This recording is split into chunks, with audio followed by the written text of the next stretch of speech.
Dieu Tout-Puissant, notre Père et notre Roi, merci pour cette soirée bénie. Amen. Nous sommes rassemblés, ô Éternel, sur ce plateau, dans cette plateforme, Amen, pour apporter la lumière à ton peuple. C'est pourquoi je me remets tout simplement à toi, afin que tu ouvres les cœurs, les oreilles, les esprits, pour pouvoir recevoir quelque chose venant du trône de grâce. Au nom de Jésus-Christ. Amen. Amen. Que le Seigneur vous bénisse. Amen. Et shalom à tous ceux qui nous regardent au travers de cette vidéo. Nous avons choisi cette plateforme visuelle pour vous apporter le message de ce mardi soir en raison des problèmes sécuritaires de notre nation, afin de mettre ainsi notre peuple en sécurité, de ne pas aller attaquer le diable sur son propre terrain. Mais nous prions toujours que notre pays retrouve la paix et la stabilité. C'est le souhait de nous tous. Pour ce soir, shalom à tous ceux qui sont ici dans ce petit cadre. Shalom. Nous allons lire dans le livre de Zacharie, chapitre 14, le verset 6 à 7. Zacharie 14, 6 à 7. Nous trouvons ceci. En ce jour-là, il n'y aura point de lumière. Il y aura du froid et de la glace. Ce sera un jour unique, connu de l'Éternel, et qui ne sera ni jour ni nuit, mais vers le soir, la lumière paraîtra. Lisons un second texte avant de nous asseoir. Dans le livre des Hébreux, vous-même qui regardez depuis la maison, vous vous mettez debout par honneur pour la parole et que nous travaillons ensemble. Hébreux chapitre 6, verset 4 au verset 6. Car il est impossible que ceux qui ont été une fois éclairés, qui ont goûté le don céleste, qui ont eu part au Saint-Esprit, qui ont goûté la bonne parole de Dieu et les puissances du siècle à venir, et qui sont tombés, soient encore renouvelés et amenés à la repentance, puisqu'ils crucifient pour leur part le Fils de Dieu et l'exposent à l'ignominie. Que le Seigneur ajoute d'abondantes bénédictions à la lecture de sa parole. Asseyons-nous. Voilà. Nous venons de lire ici deux textes pour aller directement dans le vif du sujet. Nous parlerons sur le thème cet après-midi. Nous qui sommes éclairés. Nous qui sommes éclairés.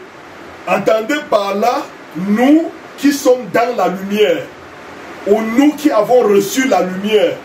Ou nous qui proposons la lumière, ou nous qui éclairons les autres. Parce que vous ne pouvez éclairer si vous n'êtes pas vous-même éclairé.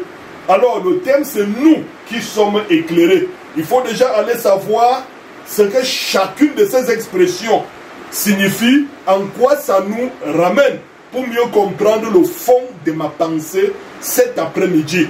La Bible nous dit, et Zacharie nous propose ici, un temps qui sera brumeux, un temps qui sera vraiment ténébreux, un temps où il ne se fera, n'est-ce pas, ni nuit ni jour, mais il dit que ce sera un temps de froid et de la glace, mais que cependant, malgré tous ces moments d'embrouille, tous ces moments ni jour ni nuit, vers le soir, la lumière paraîtra. Vers le soir, la lumière paraîtra. Notons déjà que la lumière ne paraît pas à midi, parce qu'à midi, il y a déjà la lumière naturelle du jour qui est claire. La lumière, parfois, ne paraît pas le matin, parce que le matin, il y a une certaine lumière naturelle qui donne l'occasion de voir tout autour de nous. Mais le soir, on connaît que lorsque le soir s'approche, il y a déjà les ténèbres qui s'approchent aussi de nous.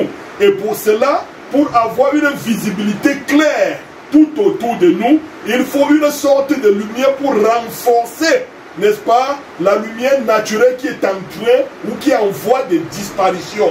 C'est pourquoi lorsque Jésus, les deux disciples arrivent à Emmaüs, à un certain moment, il dit, Seigneur, vraiment, reste avec nous car la nuit avance, le soir, le jour est à son déclin.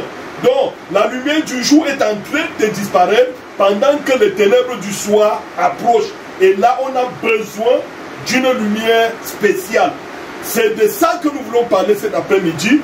Nous voulons parler cet après-midi des personnes qui, étant dans ce monde naturel, ont accepté le surnaturel. Et par cette acceptation du surnaturel, ils ont reçu du surnaturel la lumière. Cette lumière avec laquelle ils doivent éclairer ceux qui sont encore dans les ténèbres. Et c'est pourquoi Paul nous dit quelque chose de terrifiant ici, dans le chapitre 6 des Hébreux. Il dit qu'il est impossible que ceux qui ont été une fois éclairés, il y a des gens qui ont été éclairés. Que veut dire être éclairé? C'est ce que nous verrons, n'est-ce pas, dans l'ensemble des choses qui nous seront proposées cet après-midi. Il y a des personnes qui sont éclairées. De quelle manière ces personnes sont-elles éclairées? Comment devrions-nous faire pour être éclairés? Et si nous ne sommes pas éclairés, quelle position occupons-nous réellement? Nous devons savoir que lorsque Dieu a fait le monde, lorsqu'il a voulu présider au jour et à la nuit, il a fait des luminaires. Et on dit que ces luminaires, il y avait l'une qui présidait au jour. Il éclairait en journée. Il y avait l'autre qui présidait à la nuit. Lorsque les ténèbres régnaient, il envoyait la lumière dans le but de dissiper les ténèbres. Maintenant, lorsque la lumière est projetée vers un individu, vers un être humain, vers une semence prédestinée, lorsque la lumière lui est projetée, cette lumière s'incarne en lui et prend vie en lui, et lui en fait devient la lumière qui cette fois-là doit aussi se répandre ou alors pour éclairer les autres. Et maintenant, lorsqu'il éclaire les autres, il est fort évident que lui, il a été d'abord éclairé. D'où je dis, nous qui sommes éclairés, nous qui sommes éclairés, nous devons connaître quelle est notre mission, quel est notre devoir, qu'est-ce que nous avons à faire. Et en fait, si vous voulez connaître la mission d'une lumière, la mission peut-être d'une ampoule électrique, vous ne saurez pas jauger sa véritable mission en plein jour. Si vous voulez jauger la compétence, les capacités d'une ampoule électrique, attendez que la nuit arrive. Attendez que les ténèbres règnent. Et alors, vous pouvez tester votre ampoule électrique et savoir quelle capacité elle a. Et sa capacité ne peut se révéler qu'en plein milieu des ténèbres. Parce que la lumière vient pour dissiper les ténèbres. C'est par sa force de dissipation des ténèbres qu'on pourra savoir l'intensité de la puissance qu'elle dégage pour pouvoir faire face ou affronter en face les ténèbres. Voilà pourquoi il dit qu'il est impossible donc à ceux qui, prétendant déjà être éclairés et qui ont une fois été éclairés et qui ont goûté le don céleste, qui ont eu part au Saint-Esprit, qui ont goûté la bonne parole de Dieu et les puissances du siècle à venir et qui sont tombés, il est impossible qu'ils soient encore renouvelés et amenés à la repentance, puisqu'ils crucifient pour leur part le Fils de Dieu et l'exposent à l'ignominie. Maintenant, écoutez bien, Jésus nous dira ici, dans le livre de Jean chapitre 8, Jean chapitre 8, nous qui sommes éclairés, qui nous a éclairés, d'où nous est venu l'éclairage ou la lumière? On est éclairé par une lumière. Alors, quelle est la lumière qui nous éclaire? D'où vient cette lumière? Quelle est l'origine de cette lumière? Et maintenant, lorsqu'elle nous est envoyée, alors, Jésus dit ceci, Jean 8, 12. Jésus leur parla de nouveau et dit, « Je suis la lumière du monde. Celui qui me suit ne marchera pas dans les ténèbres, mais il aura la lumière de la vie. » Je suis la lumière du monde. Jésus nous fait savoir ici, sans nombre d'aucun doute, sans contredit, que c'est lui la lumière du monde. Si nous sommes donc éclairés, nous ne devrions être éclairés que par Jésus-Christ, qui est la lumière. Ça veut dire que si nous recevons Christ, nous recevons la lumière. Nous sommes éclairés. Toute personne qui a reçu Christ dans sa vie est une personne éclairée. Vous comprenez ce que veut dire éclairé? Une personne ouverte, une personne lucide, une personne qui ne peut être ébranlée n'importe comment, qui ne peut être trompée n'importe comment, parce qu'il a la capacité de voir, saisir, entendre, jauger, faire la différence et savoir discerner entre le bien et le mal. Lorsqu'on est éclairé, on a en soi plusieurs compétences qui font en sorte qu'on ne peut plus patiner ni flotter à tous les vents.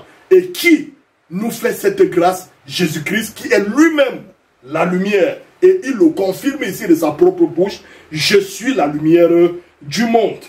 Celui qui me suit ne marchera pas dans les ténèbres. Tous ceux qui ont reçu Christ n'ont pas le droit de s'embourber dans les ténèbres. Ce serait une trahison. Ce serait une ignominie. Ce serait exposer Christ à l'ignominie pour ceux qui savent que tu as reçu Christ, que tu as confessé Christ à un certain moment de ta vie, que tu as bénéficié des grâces de Christ par des miracles, des guérisons, des résurrections, et des dons et toutes ces choses-là, et qui à un certain moment se rendent compte que tu agis de manière ténébreuse, alors c'est une trahison. C'est exposer Christ à l'ignominie puisque c'est lui la lumière. C'est trahir la lumière que tu as reçue. Qu'est-ce que j'entends par éclairer? Lorsque nous disons nous tous qui sommes éclairés, j'entends par éclairer apporter de la lumière dans un endroit sombre. Être éclairé, c'est être capable d'apporter de la lumière dans un endroit sombre. C'est apporter ou fournir une source de lumière à quelqu'un. Oui, nous sommes appelés à éclairer notre entourage. Nous sommes appelés à éclairer nos voisins, à éclairer tous ceux qui sont autour de nous, à éclairer notre semblable. C'est rendre ou répandre de la clarté. Oui, c'est rendre compréhensible une idée, un concept, c'est faire comprendre à quelqu'un quelque chose de manière à ce que la personne puisse saisir le sens ou voir plus clair dans ce qu'il n'arrivait pas alors à percevoir. C'est cela. Donc quand on est éclairé, on comprend. On comprend. On ne marche plus dans les ténèbres. Les ténèbres, c'est le doute. Les ténèbres, c'est l'ignorance. C'est l'ignorance. Lorsque la parole de Dieu dit « Mon peuple meurt faute de connaissance », c'est-à-dire que c'est l'ignorance qui tue le peuple de Dieu. Et l'ignorance, c'est les ténèbres. Voilà. Ésaïe nous dit, ici dans son chapitre 60, verset 1 au verset 3. « Lève-toi. » Je pense qu'Ésaïe parle à toi. Il parle à moi. Lève-toi, sois éclairé, car ta lumière arrive. Cette lumière qui était annoncée par Ésaïe est arrivée et il a authentifié qui il est réellement. Il s'est identifié comme étant la lumière du monde. C'est lui qu'Ésaïe a annoncé. Lève-toi, sois éclairé, car ta lumière arrive et la gloire de l'Éternel se lèvera sur toi. Voici les ténèbres couvrent la terre et l'obscurité les peuples. Mais sur toi l'Éternel se lève, sur toi sa gloire apparaît. Des nations marchent à ta lumière et des rois à la clarté de tes rayons. C'est tout dit. Ésaïe a tout dit. Jésus qui dit être la lumière du monde, nous avons appris que si lui, Jésus, se fait connaître à nous, se révèle à nous, ou alors entre à nous au travers de son esprit, c'est nous, en ce moment, qui devenons la lumière pour les autres, qui éclairons les autres, qui projetons notre clarté, la clarté de nos rayons sur tous ceux qui sont autour de nous. Alors, ils pourront être abrités par notre lumière et être tirés des ténèbres qui les entourent, de l'ignorance qui les entoure. Mais je voudrais vous dire une chose un peu sérieuse ici, que vous compreniez que c'est si important. La lumière est quelque chose de capital. Même lorsque Dieu va commencer la création, il commence par la lumière. Que la lumière fut et soit, et la lumière fut. Et Dieu vit que cela était bon, ce fut le premier jour. Il commence par la lumière. Mais pourquoi Dieu va d'abord établir la lumière pour pouvoir créer toutes choses? C'est parce que Dieu est lumière. Et dès le commencement, il est lumière. Et même ce qui causa le désordre, le désastre au ciel, c'est que lorsque Dieu au ciel a projeté de faire un monde où il régnera, où les choses se passeront, où il établira un programme important et spécial, alors Lucifer s'est accaparé de la chose, croyant peut-être qu'il avait un certain droit de veto sur toute la créature de Dieu et qu'il pouvait désorganiser le programme de Dieu et se mettre en avance par un esprit d'orgueil, par un esprit de prétention, d'élévation. La Bible nous dit, avant la chute, le cœur de l'homme se lève. Mais l'humilité précède, l'arrogance précède la chute. Et l'orgueil aussi précède la ruine. Mais l'humilité précède la gloire. Lucifer était cet homme que Dieu avait choisi et en qui il avait placé une lumière incomparable afin que Lucifer la répande sur le reste de la création. Il a bien démarré son devoir, il a bien démarré sa mission jusqu'à ce que l'orgueil entra. Dieu s'est trouvé obligé de prendre cette lumière, cette vertu, cette chose-là, cette source d'énergie et d'entrer dans l'espace-temps, commencer à créer en rétablissant la lumière sur la terre, dans le monde qu'il a créé, que la lumière soit. Mais le premier porteur de la lumière fut Lucifer. Le premier porteur de la lumière fut Lucifer. Ésaïe chapitre 12, à partir du verset 11. Suivez cette petite histoire qui concerne Lucifer. On peint ici la véritable photo, le portrait de Lucifer, n'est-ce pas, au travers de l'image du roi de Tyr, qui était en fait une représentation intégrale et complète des caractéristiques qui ont habité cet être supérieur appelé Lucifer. Mais qu'est-ce qu'on dit de lui? Qu'est-ce qu'il était? Cette lumière dont nous parlons aujourd'hui, c'est lui qui l'incarnait.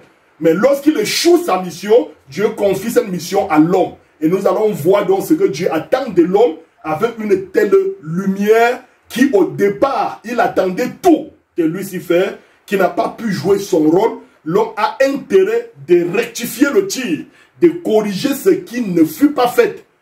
En ce moment-là, lorsqu'il eut guerre dans le ciel, où Lucifer combattit avec Michael et son armée, et donc Michael fut sorti vainqueur pour que Lucifer fût précipité sur la terre et que la lumière en ce moment rentre dans la propriété de l'homme. L'homme entre en possession de la lumière pour devenir lui-même porteur de la lumière pour la semence prédestinée sur la terre. Il est dit de lui, Ésaïe chapitre 12, du verset 11 au verset 16. Ta magnificence est descendue dans le séjour des morts, avec le son de tes luttes. Sous toi est une couche de verre, et les vers sont ta couverture. Te voilà tombé du ciel, astre brillant, astre brillant. Te voilà tombé du ciel, fils de l'aurore. Tu es abattu à terre, toi le vainqueur des nations. Tu disais en ton cœur, je monterai au ciel, j'établirai mon trône au-dessus des étoiles de Dieu. Je m'assierai sur la montagne de l'assemblée, à l'extrémité du septentrion. Je monterai sur le sommet des nues. Je serai semblable au Très-Haut. Mais tu as été précipité dans le séjour des morts, dans les profondeurs de la fosse. Ceux qui te voient fixent sur toi leur regard. Ils te considèrent attentivement. Est-ce là cet homme qui faisait trembler la terre, qui ébranlait les royaumes? On dit, te voilà tombé du ciel, astre brillant. L'astre brillant, c'est la lumière. La grande lumière brillante. Te voilà tombé du ciel. C'est ce qu'il était. Il était lumineux. Il était porteur de cette lumière-là. Il avait reçu un ministère de gloire. Mais qu'il n'a pas pu garder jalousement, conserver jalousement à cause de l'orgueil. Ésaïe aussi a peint ce décor, ce portrait de ce monsieur dans son chapitre 28 en parlant de la lumière. Pourquoi la lumière fut remise sous l'autorité de l'homme? C'est parce que la personne qui avait reçu cette première mission a échoué de sa mission et Dieu a décidé de continuer à faire avec l'homme. Et Ézéchiel chapitre 28 dit, du verset 12 au verset 19, Fils de l'homme, prononce une complainte sur le roi de Tyr. Tu lui diras, ainsi parle le Seigneur l'Éternel. Tu mettais le sceau à la perfection. Tu étais plein de sagesse, parfait en beauté. Même la beauté, Lucifer était l'incarnation pacifique ou parfaite de ce que c'est que la beauté. Donc, les prostituées l'ont copié de lui. les Jézabel l'ont copié de lui. Il n'était pas seulement l'incarnation de la lumière, mais aussi l'incarnation de la beauté, la perfection même de la beauté, parce qu'on dit qu'il était parfait. Hein? Tu mettais le saut à la perfection, tu étais plein de sagesse, parfait en beauté, parfait en beauté. Tu étais en Éden, le jardin de Dieu. Tu étais couvert de toute espèce de pierres précieuses, de sardoines, de topazes, de diamants, de chrysolites, d'onyx, de jaspe, de saphir, d'escarboucles, d'émeraude et d'or. Tes tambourins et tes luttes étaient à ton service, préparés pour le jour où tu fus créé. Tu étais un chérubin protecteur aux ailes déployées. Je t'avais placé et tu étais sur la sainte montagne de Dieu. Tu marchais au milieu des pierres étincelantes. Tu as été intègre dans tes voies depuis le jour où tu fus créé, jusqu'à celui où l'iniquité a été trouvée chez toi. Par ta grandeur, la grandeur de ton commerce, tu as été rempli de violence et tu as péché. Je te précipite de la montagne de Dieu, je te fais disparaître, chérubin protecteur, du milieu des pierres étincelantes. Des pierres étincelantes. Ton cœur s'est élevé à cause de ta beauté. Tu as corrompu ta sagesse par ton éclat. Tu as corrompu ta sagesse par ton éclat. Je te jette par terre, je te livre en spectacle au roi. Par la multitude de tes iniquités, par l'injustice de ton commerce, tu as profané tes sanctuaires. Je fais sortir du milieu de toi un feu qui te dévore. Je te réduis en cendres sur la terre, aux yeux de tous ceux qui te regardent. Tous ceux qui te connaissent parmi les peuples sont dans la stupeur à cause de toi. Tu es réduit au néant. Tu ne seras plus à jamais. Voilà le premier porteur de la lumière. Pourquoi je dis premier porteur? Parce que c'était lui. Lorsqu'on dit que Dieu était lui-même la lumière, c'était la source. C'était la centrale. C'était Dieu. Alors, Dieu pouvait tout simplement trôner, s'asseoir dans son trône, et Lucifer avait pour devoir de refléter cette lumière que Dieu était sur les esprits qui étaient dirigés dans ce premier royaume. Et Lucifer, ayant reçu une si noble mission, avait pensé que Dieu était dupe pour qu'il puisse le soudoyer et s'accaparer de cette lumière pour des fins politiques. Ce qui n'a pas réussi, parce qu'on ne peut pas gérer le peuple de Dieu par la politique, mais par des principes divins bien établis. C'est pourquoi ce premier porteur de lumière échoue à sa mission et Dieu quitte l'éternité et descend dans le temps, et on peut commencer à entendre au commencement, parce qu'il a quitté l'éternité, sorti de l'éternité, entré dans le temps. Voici ce qu'il commence à mettre en exécution. Genèse chapitre 1, verset 14 au verset 18. Dieu dit qu'il y ait des luminaires dans l'étendue du ciel pour séparer le jour avec la nuit, que ce soit des signes pour marquer les épaules, les jours et les années, et qu'ils servent de luminaires dans l'étendue du ciel pour éclairer la terre. Et cela fut ainsi. Dieu fit deux grands luminaires, le plus grand luminaire pour présider au jour, et le plus petit luminaire pour présider à la nuit. Il fit aussi des étoiles. Dieu les plaça dans l'étendue du ciel pour éclairer la terre, pour présider au jour et à la nuit, et pour séparer la lumière d'avec les ténèbres. Dieu vit que cela était bon. Alors ainsi furent créés le soleil, la lune et les étoiles. Mais dès l'entame, la première chose qui met sur terre, Dieu créa la lumière. Une chose encore si mystérieuse, une chose qui demande encore beaucoup de dénouement, beaucoup de déchiffrement, beaucoup de décryptage. Dieu créa la lumière. Et maintenant, en guise des soldats, des combattants qui doivent affronter les ténèbres en face, l'écarter et éclairer le peuple, il place deux grands soldats dans le ciel qu'on appelait de l'autre côté les deux grands ours. La grande ours et la petite ours, le soleil et la lune. Dans le livre d'Ésaïe, on va entendre ce qu'Ésaïe dit au chapitre 9, son verset 1 dira: le peuple qui marchaient dans les ténèbres voient une grande lumière.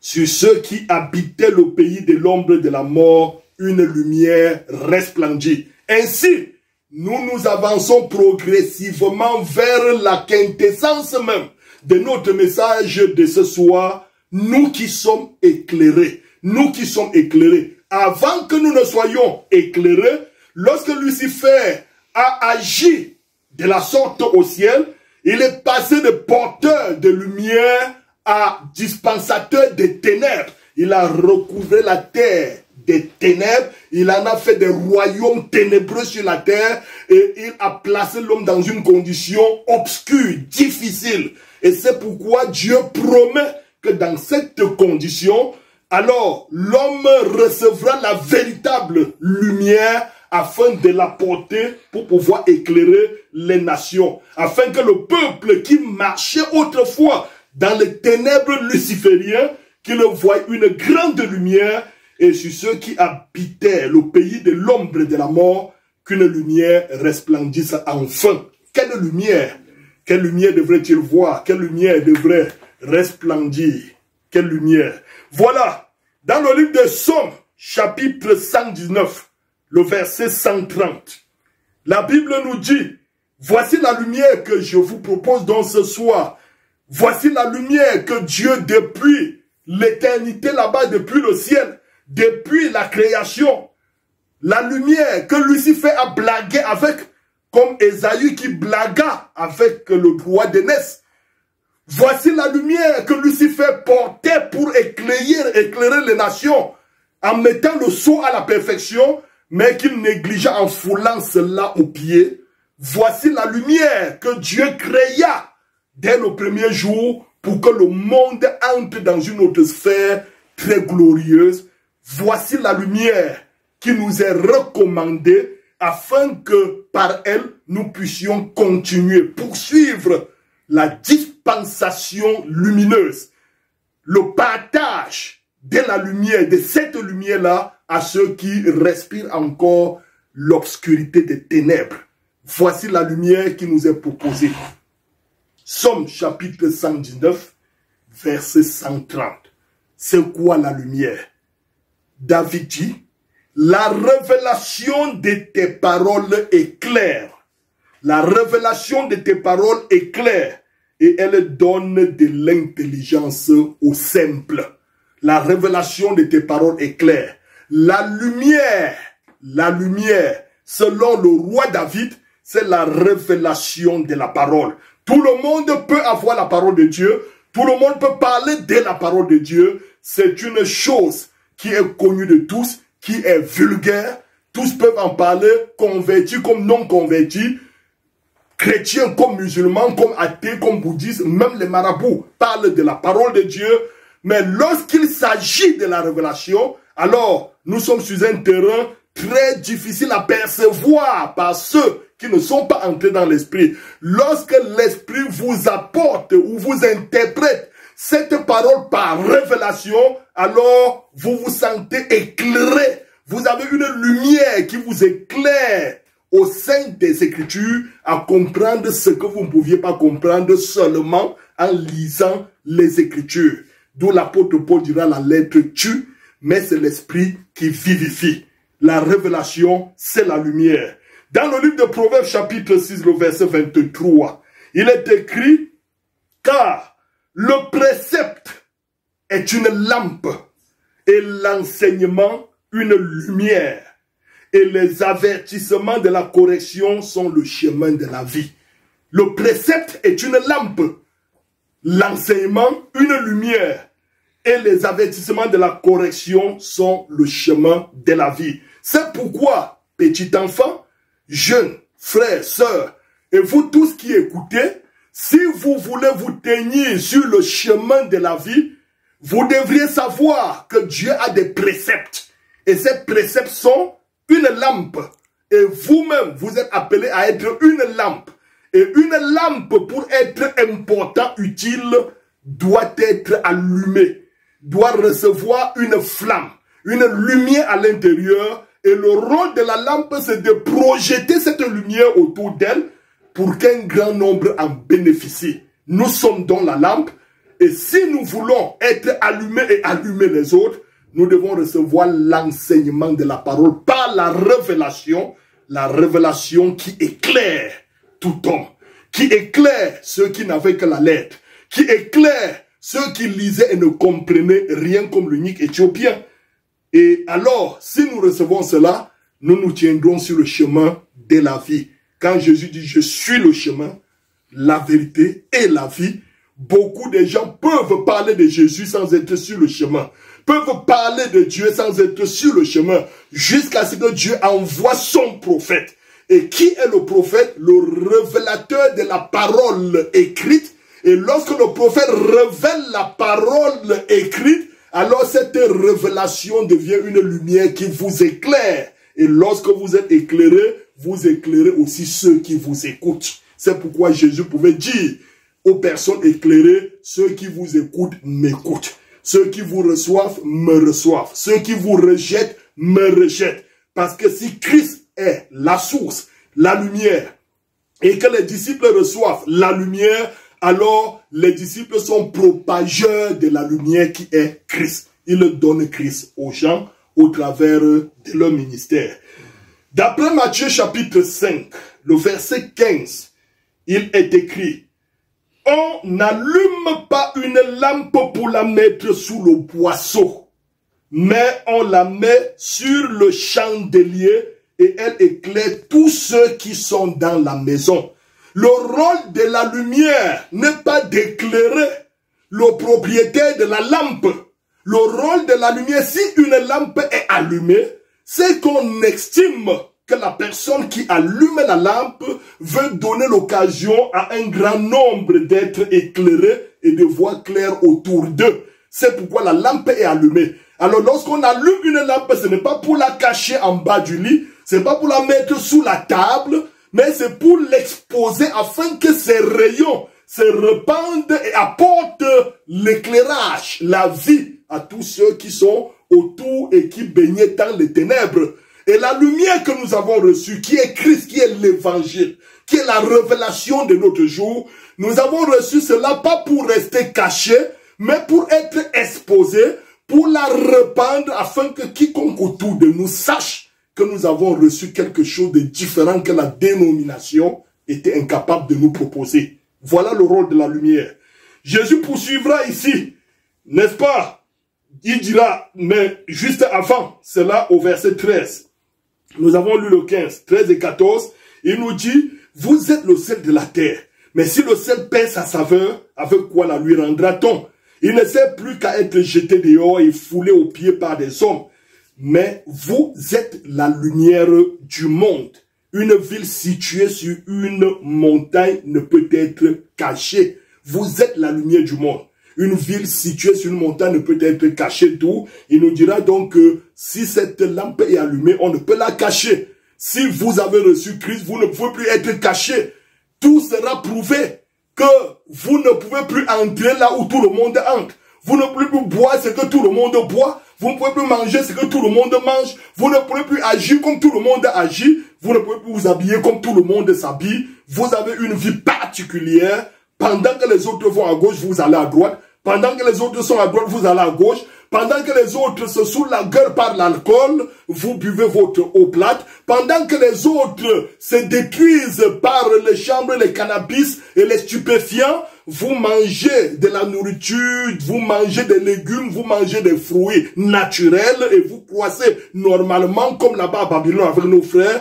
Pendant que les autres s'en vont au club dansant, s'en vont, n'est-ce pas, dans des boîtes de nuit, s'en vont dans des cabarets pour se vautrer avec des femmes de toutes parts, vous restez chez vous, vous ouvrez votre Bible, vos cantiques, vous chantez, votre Bible, vous lisez, vos brochures, vous étudiez et vous continuez à grandir spirituellement. Vous avez un rythme de vie totalement différent de celui du monde. C'est pourquoi, lorsque cette chose entre en vous, votre vie est étonnante de la part de ceux qui ne sont pas dans la lumière. C'est pourquoi vous devenez un drôle d'oiseau. Vous êtes avec les autres, mais ils ne savent pas pourquoi vous êtes totalement différents. Ils ne vous voient pas embrasser les femmes n'importe comment comme eux. Ils ne vous voient pas avec des bâtons de cigare au bout des becs comme eux. Ils ne vous voient pas avec du whisky, du vin rouge entre les mains comme eux. Ils ne vous voient pas devant les écrans pornographiques comme eux. Mais ils vous voient vivre une vie totalement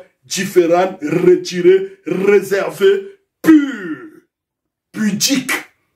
Et là, le monde comprend que vous êtes un être humain de qualité supérieure.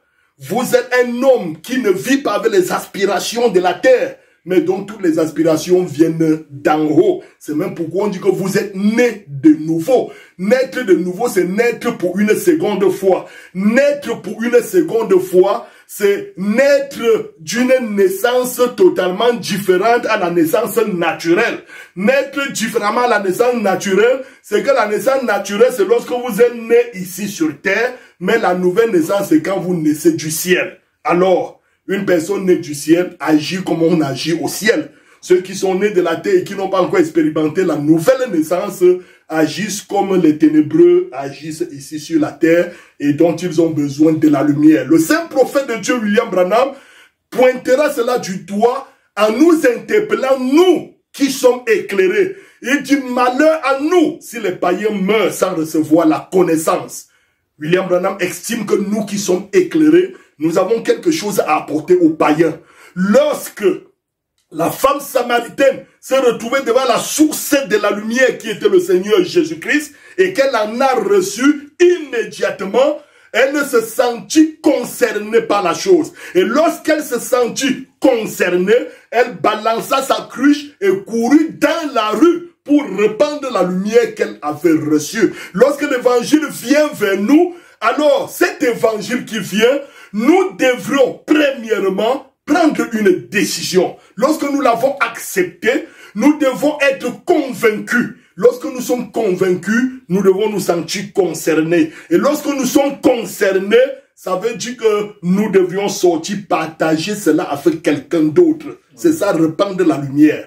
Répandre la lumière, on n'allume pas une lampe pour la cacher, mais pour l'exposer afin que tous en bénéficient. Lorsqu'elle a exposé sa lampe, lorsqu'elle a exposé sa lumière, tous ceux qui l'ont entendu ou qui ont bénéficié de cette clarté l'ont suivi, venu jusqu'à Christ et on pouvait les entendre dire, Madame, nous ne venons pas ici et nous ne disons plus Amen à cause seulement des choses que tu nous as dit, mais comme nous sommes ici, nous-mêmes, nous l'avons vu, nous l'avons entendu et nous reconnaissons donc, nous sommes convaincus qu'il est le sauveur du monde. C'est pourquoi chacun de nous, lorsque nous sommes éclairés, nous avons un devoir pertinent, un devoir urgent. L'urgence se signale dans notre esprit de sortir partager cela avec quelqu'un d'autre, afin d'être nous-mêmes une bénédiction pour notre génération. Lorsque ce jour, on rencontra ce vieux blanc en train de marcher en s'exclamant, oh homme blanc, où est ton père? Qui est ton père? Oh homme blanc, qui est ton père? Mais on ne pouvait pas comprendre quel était le souci de ce vieux papa, de cet homme de couleur.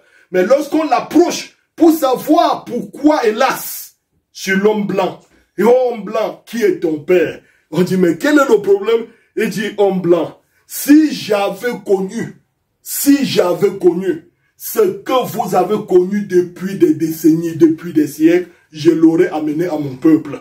Mais homme blanc, toi, tu as eu la capacité, les moyens et toutes les possibilités de connaître la chose avant moi. Et ton peuple est ignorant. Non, si nous connaissons Christ, si nous avons reçu Christ, notre premier devoir, c'est de l'amener à notre peuple. Comment tu peux prétendre connaître Christ? Tes parents qui t'ont mis au monde ne connaissent pas Christ. Tu peux prétendre connaître Christ, ta famille ne connaît rien de Christ.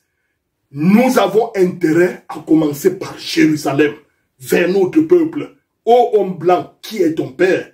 Je dirais, ô chrétien, qui est ton père? Si ton père c'est Christ, si la lumière que tu as reçue c'est Christ, alors tu ne peux plus supporter de vivre caché avec cela. Amène cela vers ton peuple. Amène cela vers ta famille. Amène cela vers tes parents. Amène cela vers tes enfants. Convertis ta génération. Sois un impact pour ta génération. Quelqu'un pouvait dire à son fils, puisses-tu être une bénédiction pour ta génération, pour ton entourage, pour ton environnement. C'est ce que je souhaite ce soir. Si tu es éclairé, puisses-tu être une bénédiction pour ceux qui sont encore dans les ténèbres. Voilà pourquoi Jésus donc dresse ceci comme une interpellation au verset 16 de Matthieu 5, que votre lumière luise ainsi devant les hommes, afin qu'ils voient vos bonnes œuvres et qu'ils glorifient votre Père qui est dans les cieux.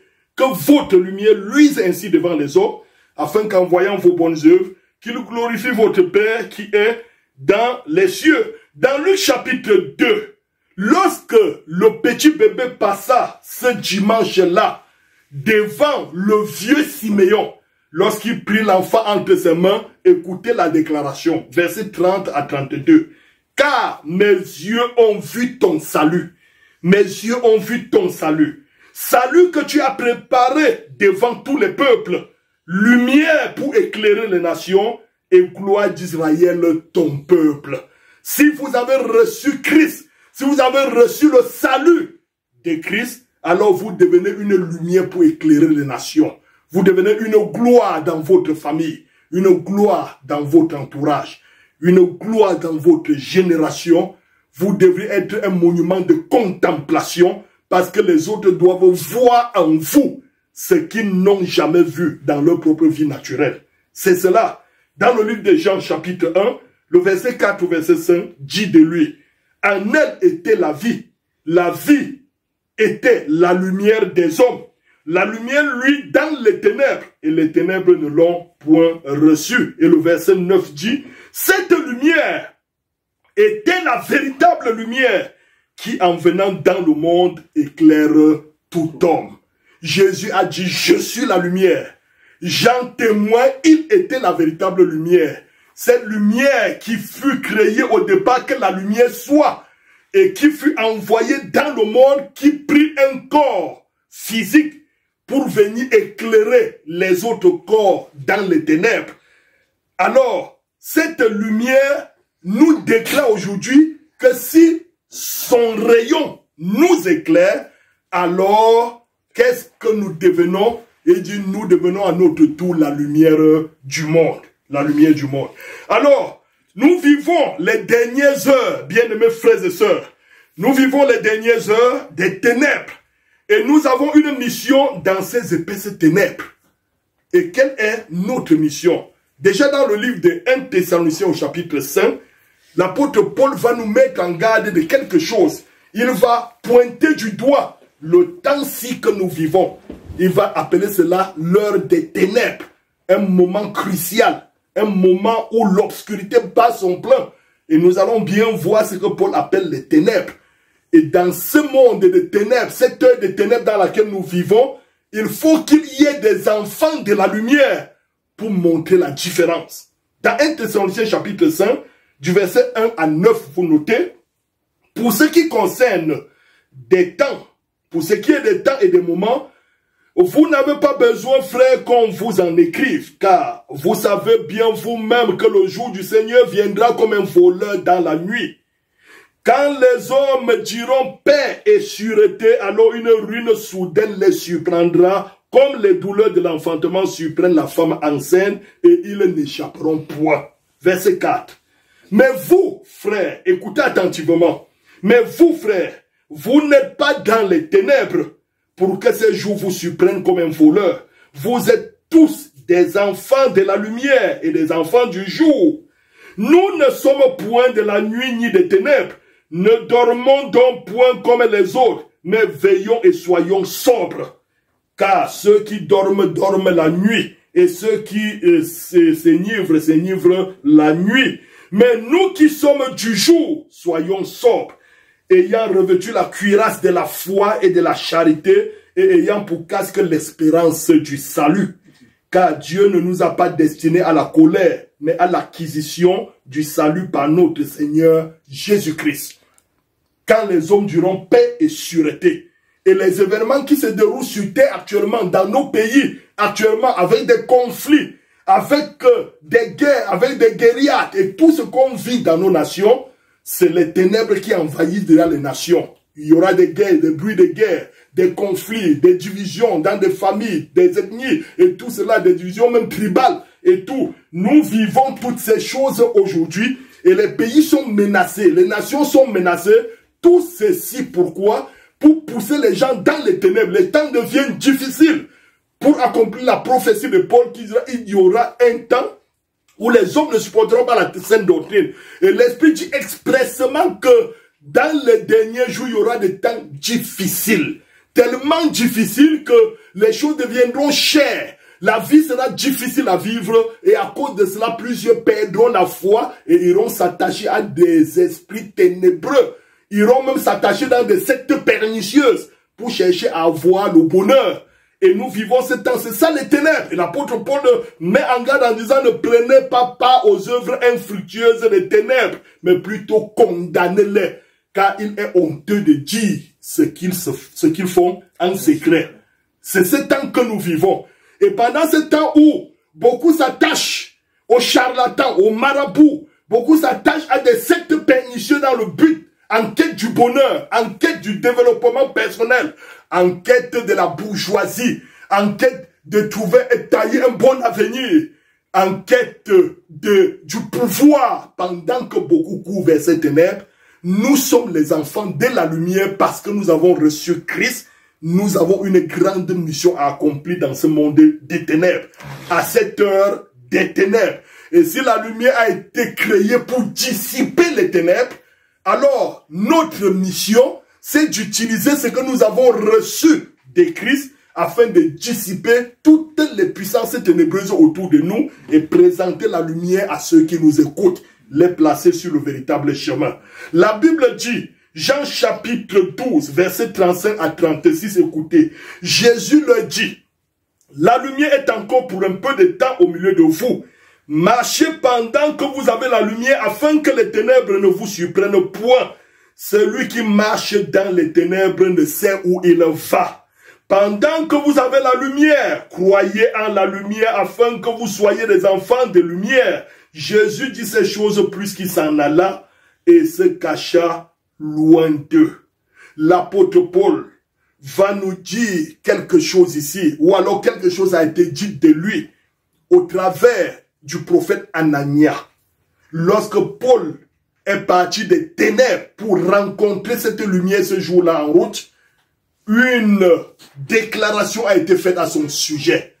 Anania lui passe un message du Seigneur que nous trouverons dans Actes chapitre 26, versets 17 à 18. Écoutez, notre mission, c'est ça. Je parle à l'instar de Paul.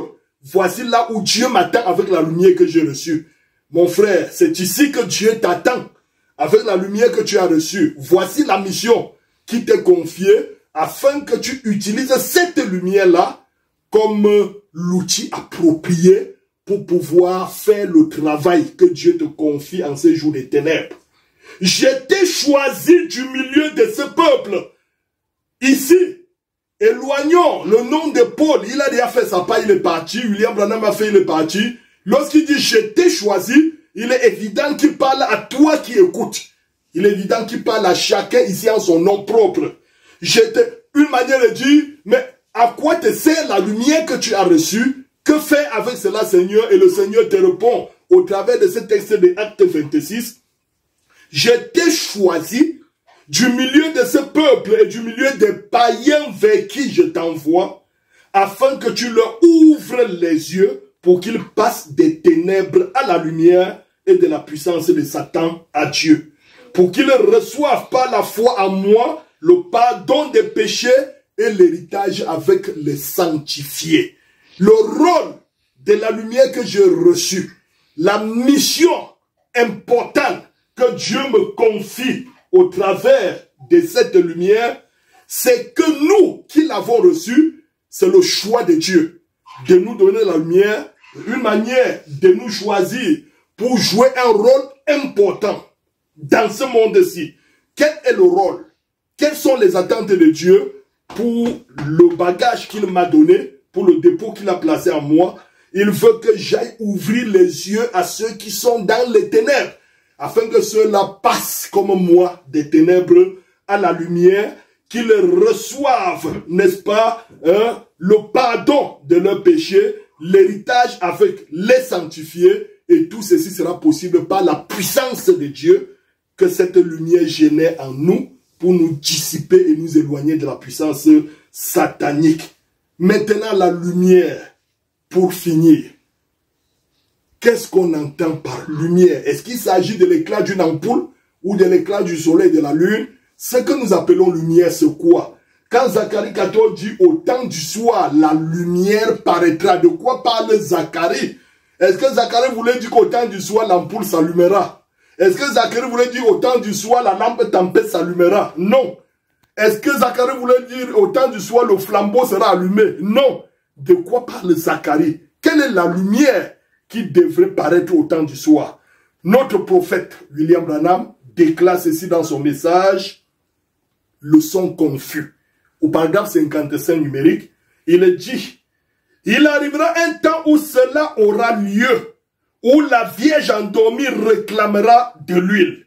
Le son de la lumière du soir se fera entendre. C'est quoi le son de la lumière du soir? Selon Zacharie, Malachie 4, c'est le message pour restaurer la foi des gens, la foi des pères aux enfants. Un message. C'est quoi le son de la lumière du soir? Réponse. Selon Malachie 4, c'est le message pour restaurer la foi des gens, la foi des pères aux enfants. C'est un message. Et avec cette lumière, bien-aimés frères et sœurs, nous avons une grande bataille à livrer en ces jours sombres. Ce son de la lumière du soir qui est en nous, qui nous a été annoncé par Zacharie et qui nous a été apporté par Malachie 4. Avec ça, nous avons entre les mains une véritable arme pour foncer dans ce temps ténébreux et apporter la différence. Le frère Branham nous donne ce récit très important, écoutez, dans le message L'ordre de l'Église de 1963 au paragraphe 6 numérique. Souvenez-vous, Dieu s'attend à ce que je veille à rester avec la parole. Je m'attends à ce que vous veillez à appliquer la parole. Voyez-vous, dans cette église. Et regardez-la et gardez-la spirituelle, car, souvenez-vous-en, toutes les forces du royaume des ténèbres de Satan seront tournées contre vous, tandis que vous commencez à grandir dans le Seigneur. Vous devez être des soldats, pas des jeunes recrues fraîches. Vous êtes des soldats âgés maintenant et vous avez été entraînés au combat. Et Satan viendra parmi vous et vous poussera, s'il le peut, à vous disputer entre vous. Repoussez-le tout de suite. Vous êtes frères et lui, il est l'ennemi. Nous sommes ici pour tenir le flambeau en ce temps de la lumière du soir, tandis que le monde est assombri et que tout le royaume de l'église entre au conseil des églises. Et très bientôt, ils vont essayer de clouer un écriteau à cette porte ici, fermée. Et alors, nous devons nous rencontrer ailleurs, parce qu'ils fermeront certainement ces églises un de ces jours. Si nous ne prenons pas la marque de la bête, et c'est à nous de rester fidèles à Dieu jusqu'à ce que la mort nous libère. Et c'est ce que nous avons l'intention de faire. Tous les troubles, même gouvernementaux, toutes ces lois qui sortent à tort et à travers, toutes les bousculades, les tumultes qui arrivent dans les nations et tout l'acharnement contre les églises nous conduit tout simplement à une prophétie déjà inscrite d'avance. Un de ces jours, à cause de ces bousculades, vous trouverez sur les portes de votre église inscrit « fermé ». Le gouvernement fermera et ces églises deviendront des entrepôts d'ordures ou des magasins de marchandises. Et nous serons obligés de continuer à servir Dieu ailleurs parce que nous avons refusé la marque de la bête. La marque de la bête arrive, la pression s'exercera, les églises seront fermées, les ténèbres gagneront le dehors, le soleil s'obscurcira et en ce moment, nous ferons briller la lumière que nous avons reçue au travers de ce message. Dernière citation. Dans le message, l'ange de l'Éternel. Écoutez attentivement pour conclure ces propos sur vous qui êtes éclairés. Éclairés par la lumière du soir. Éclairés par Malachie 4. Éclairés par ce message qui nous a été envoyé. Il est écrit, paragraphe 13, l'ange de l'Éternel. Mais nous savons que les nuages sombres flottent haut maintenant, qu'ils vont devenir plus sombres, conformément à ta parole. Et nous sommes très reconnaissants de savoir que nous sommes les enfants de la lumière du soir, que nous avons la lumière de Dieu en nous. Et nous sommes contents de ce que notre Père Céleste nous a tellement bénis en ces derniers jours, de l'effusion du Saint-Esprit, en nous donnant le Saint-Esprit pour vivre par cela et nous réjouir. Et maintenant, il nous a donné des grands signes et des grands prodiges, des choses mystérieuses pour le monde, mais pas mystérieuses pour ceux qui croient en toi, car nous attendons ces jours-ci. Tout ce que nous avons reçu, bien-aimés frères, le message percutant que Dieu nous a envoyé, le messager qui est un signe pour cette génération, les prodiges, les miracles, les dons et tout ce que ce message a déversé au milieu de l'épouse et toutes ces expériences, ces évidences qui se sont multipliées sous les yeux des membres de l'épouse de la sémence prédestinée, tout cela nous a été envoyé afin d'attirer notre attention que nous avons une lumière qui brille dans ces jours et ces choses devraient refléter la lumière de Dieu aux yeux de ceux qui sont dans les ténèbres pour comprendre que nous avons pris position pour quelque chose et nous avons été mandatés comme ambassadeurs de la lumière pour éclairer le reste du monde, éclairer la dénomination et nous intimons à ceux de la dénomination, nous sommons chaque personne enfuie dans les ténèbres dénominationnelles de sortir avant qu'il ne soit trop tard, car l'appel a été lancé, sortez du milieu d'elle, mon peuple, afin de ne pas participer à ces fléaux. Revenez à moi, et alors, moi, je vous accueillerai comme votre Dieu, et alors vous m'accueillerez comme votre Père. Et ainsi, nous nous réjouirons ensemble parce qu'il est la lumière et il a fait de nous la lumière du monde. Que le Seigneur vous bénisse alors que je vais prier pour le peuple de Dieu.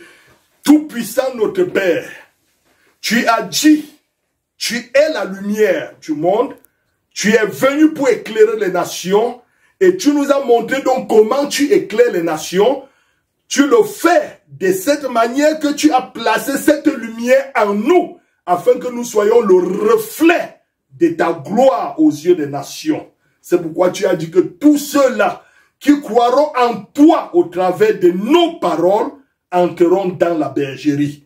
Parce que nos paroles sont la dispensation de la lumière que tu représentes. Aide ma vie à être constamment éclairée. La vie de mon frère à être constamment éclairée. Tu n'as pas dit que vous êtes les lumières. Non. Mais tu as dit, nous sommes la lumière en parlant de toi, la source d'énergie. Nous te prions de garder cette source toujours puissante dans nos vies, dans nos cœurs, et que nos propos, nos gestes, nos manières, nos démarches, notre habillement, notre manière de faire ne reflètent que la lumière que nous avons reçue en ce temps du soir. Car tu as dit au temps du soir, la lumière paraîtra, et je te remercie parce qu'en ce temps du soir, la lumière a paru. Que ton nom soit glorifié et bénis ton peuple qui a écouté ce message au nom du Seigneur Jésus-Christ. Amen. Amen.